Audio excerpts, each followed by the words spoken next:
ஒரு என்கொயரி என் பேர் மாறுதலுக்காக என்கொயரி பண்ணாங்க. அவங்க கேட்க கொஸ்டின் எல்லாம் கொடுத்துட்டேன். நீங்கள் இல்லை அப்படின்னு சொல்லிட்டு கிளம்பிட்டாங்க. இதான் நடந்தது. இது நானா ஒரிஜினல் படத்தில் பார்த்தாங்க, அது இல்லை. அவங்க இது வரைக்கும் கேரளா வந்து போலீஸ் வந்திருக்காங்க. அவங்க யார்? எஸ்ஐடி. என்ன கேஸ்? எந்த கேஸும் சொல்லவே இல்லை. சரி, உங்கள் மேலே ஒரு கமெண்ட் ஆயிருக்கு. அவங்க சொல்லி அந்த கமெண்ட்லாம் சிபிசிஐடி கோர்ட்லேருந்து வந்திருக்கு மாதிரி சொன்னாங்க. அதுக்கு கேட்குற கொஸ்டின் எல்லாமே நான் பார்த்துருக்கேன். என்ன கேட்டாங்க? என்ன கேட்டாங்கன்னா, உங்கள் பேர் என்ன கேட்டாங்க ஃபஸ்ட்டு.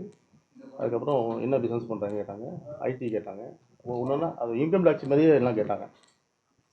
அவங்க எதுக்கு வந்தாங்க இன்னும் புரியவே இல்லை. டி மணின்னு கேட்டாங்க. இல்லைங்க நான் எம்எஸ் பண்ணி எம்எஸ் ஃபுல் நேம் சுப்பிரமணியன் சொன்னேன். அதுக்கப்புறம் வந்துட்டு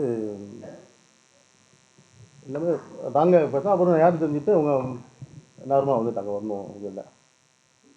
கேரளாவிலேருந்து அதாவது சிலை கடத்தல் தொடர்பாகவும் அதே மாதிரி வந்து தங்க கவசம் ஏதோ வந்து நம்ம இல்லைன்னு புட் பண்ணிட்டாங்க. நம்ம இல்லை ராங் மெசேஜ். உங்கள் பேர், அதாவது உங்கள் பேர், உங்கள் சிம் வந்து, அதாவது உங்கள் என்னோட நம்பர் எனக்கு தெரியும் யாரை சொல்லியிருப்பாங்க தெரியுது. அதுக்காக வந்துருக்காங்க. இந்த மணி இல்லைன்னு சொல்லிட்டு போயிட்டாங்க. அவ்வளோதான். இது சம்பந்தமாக உங்களுக்கு சம்மன் எதாவது கொடுத்துருக்காங்க? இல்லை, ஒன்றும் இல்லை. சம்மன் கொடுக்கல. இன்னைக்கு விசாரணை மட்டும்தான். ஆமாம். விசாரணைக்கு அவங்க எதுவும் கூப்பிட்டுருக்காங்களா? இல்லை, கூப்பிடல.